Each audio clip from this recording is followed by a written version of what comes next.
Hi, this is Diane Carlo, and I'm with Caregiver Relief, and today I have Pat Deegan, a registered nurse and our end-of-life consultant and podcast contributor.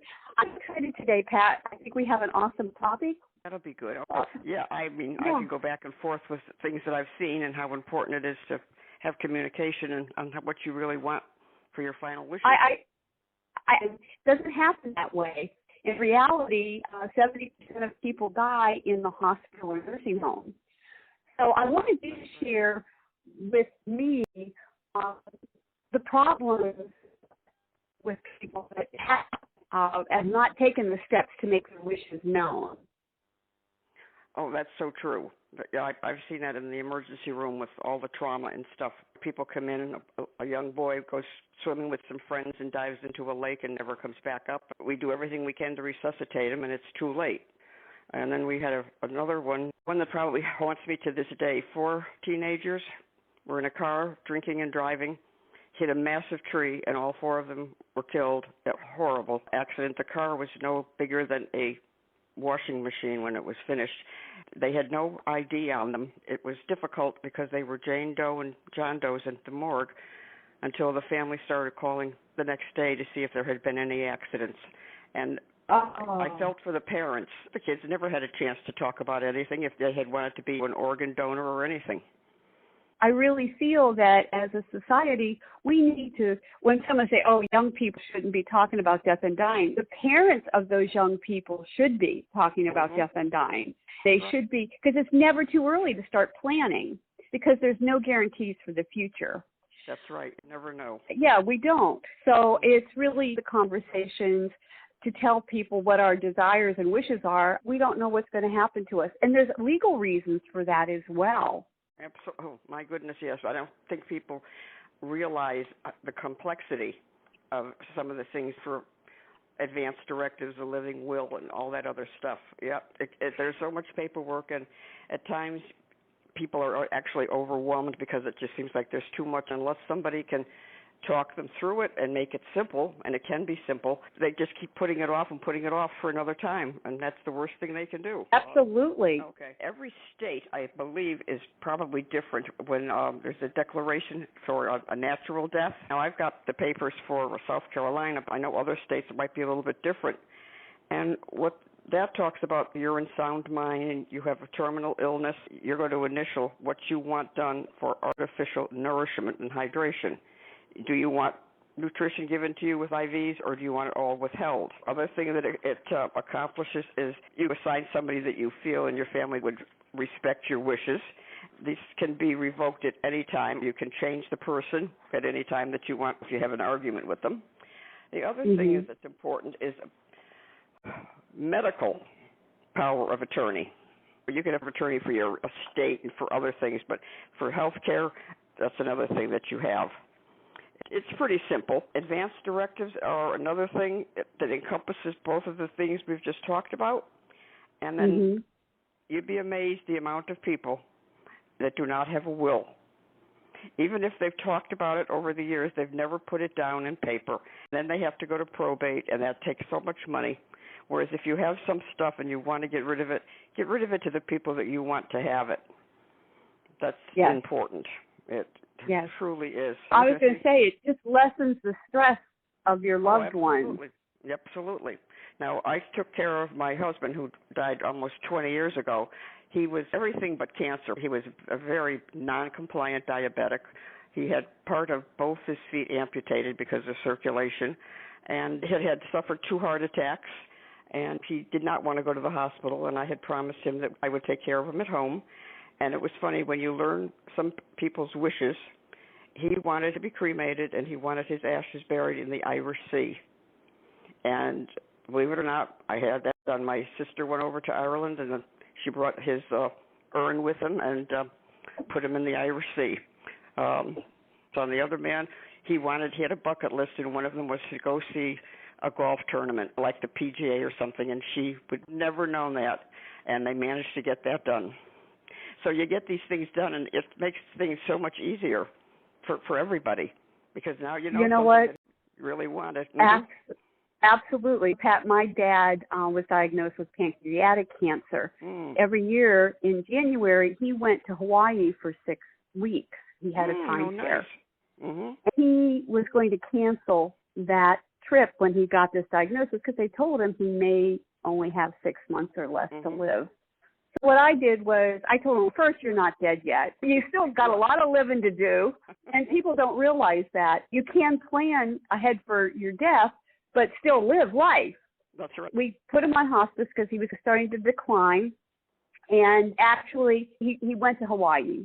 Mm-hmm. The hospice agency over there evaluated him. Within the first few days, it was like a spiritual healing of him and his spirit. Wow, you know, right. He was in his happy place. For the whole 6 weeks he was there, they took him off hospice. He was amazing. Wow. And the day before he came back home, he started not feeling so well. And he lasted another month after that.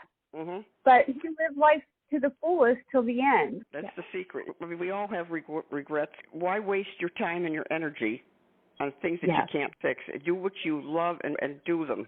If you've got fractured relationships, you fix them. Yes. And there are other things that people need to think about with the end of life. And we'll talk about hospice and what a DNR and stuff is in another call.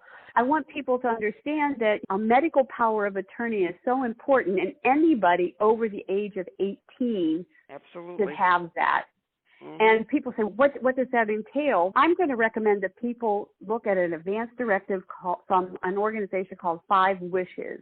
It's www.5wishes.org. It is a very comprehensive package where you go step by step. Yeah. They ask specific questions. Should you not be able to eat ever again? Would you want to have your life sustained through a feeding tube? Or just little conversations like that can make a difference. But people have to take steps to make their wishes known ahead of time. When we don't do the work required to establish a legal basis for our wishes, they don't happen. And somebody else takes over. Takes place. Yep. Oh, yes. And one of the things I tell people is when you're planning ahead for your end of life, I don't care if you're a parent. As soon as you become a parent, you should have that kind of stuff put in place. It's important because it, number one, takes stress off your family. Absolutely. And I will tell you, the death industry takes advantage of people at times. Yeah, when they're when they're in their grief. In the grief. And it costs so much more money because people think out of guilt they've got to buy the best casket and they've got to have the best of everything. And it could go into tens of thousands of dollars to plan a funeral when all that isn't necessary, especially if you're someone like me. I just want to be cremated. I tell my son, just put my urn on the mantle because I want to be in the family room to hear what's going on all the time. You got to make fun about it. They take advantage of the bereaved when you get down to the funeral home because, you want the best for your husband and on and on. And, of course you do.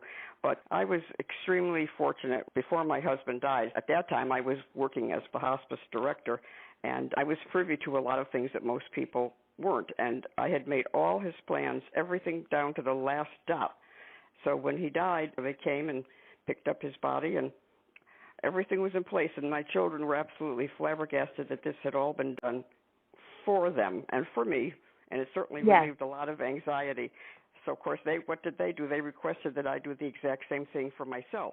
So I did. Everything is written down. The T's are crossed, and everything is done so that they don't have to worry about a thing. Exactly. And I think that people have very strong feelings about, how they would like to be memorialized. And how they would like to have, like you said, with Bill, he wanted to be put in the Irish Sea. People may have a special disposition of their body that they prefer. Some people are into green. They want to be all natural now. And there's so many different ways. So there's things that you can put in place ahead of time to make sure that those wishes are known. And people leave detailed instructions as far as what you want for your funeral and who's to get what and who's to arrange things for you.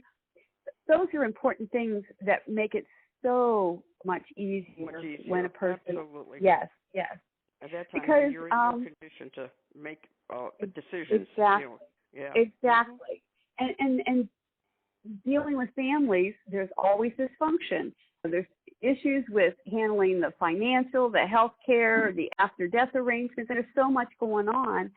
Communicating your wishes early and often and leaving detailed instructions can actually make this process so much easier for everybody and avoid a lot of infighting between family members. That's not a funny story, but my oldest daughter is going to be like the executrix.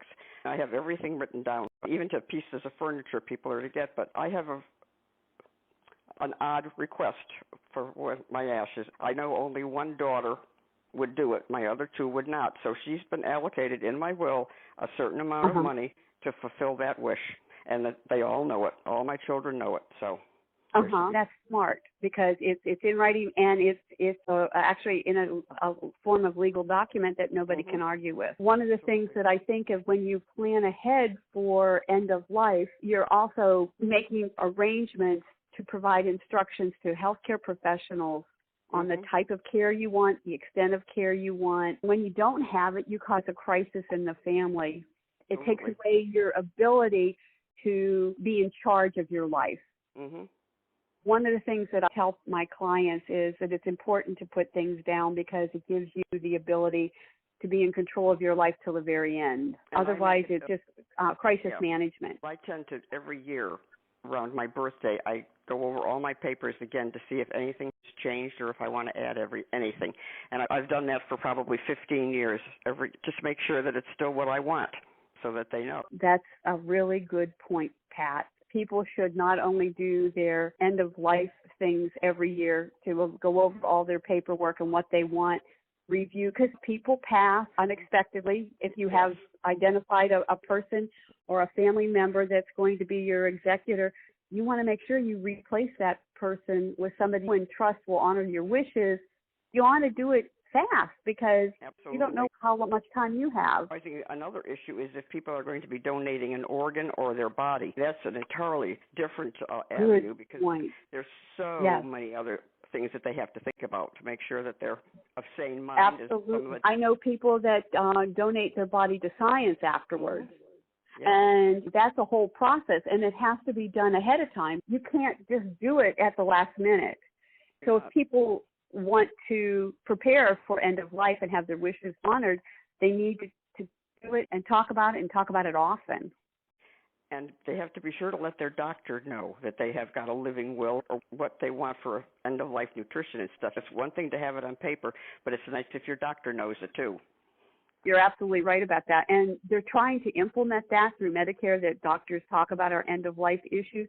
But they only have 15 minutes to talk to us before their time's up, according to Medicare. So, it doesn't always get addressed. It's the reality of life. I think even doctors feel uncomfortable discussing end-of-life issues with patients. Oh, absolutely, because I think death is like a failure in the eyes of the medical profession. They can't make everybody better. Hospice came on the scene, thank goodness, many years ago, and has changed most of that. Hospice has changed a lot since when it first. We're going to talk about hospice at another time, because that's a whole conversation that we can do. But and then some. Oh, absolutely. I think the evidence is clear that people should start planning for end of life early in their 20s, and to make sure that they have peace of mind if should anything happen to them during their last days. They're in charge of their life. Their wishes are being honored. And I think that if people want more information about this, they can just continue to follow us on our podcast, because we'll be talking about those in future podcasts. People, when they're dying and when they've done, like you just said, let their families know what their wishes are, they're a lot more peaceful, because there's not all that unrest and remarks between themselves. And I think people tend to forget that the last sense the laws when they're in the dying process is the patient can hear, and he hears all this turmoil and aggravation and everything else. If everything has been set in place beforehand, none of that's necessary. So it's really peaceful death. A very compelling point you made there. And it's a reason why people should overcome their uncomfortable of talking about the subject of death. Yes. Because they need to overcome their fears.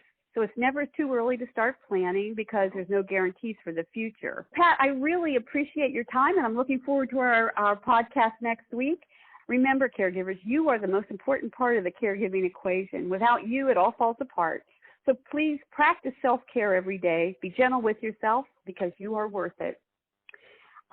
Until next week, Pat, I'll talk to you later. Okay, all right. Thank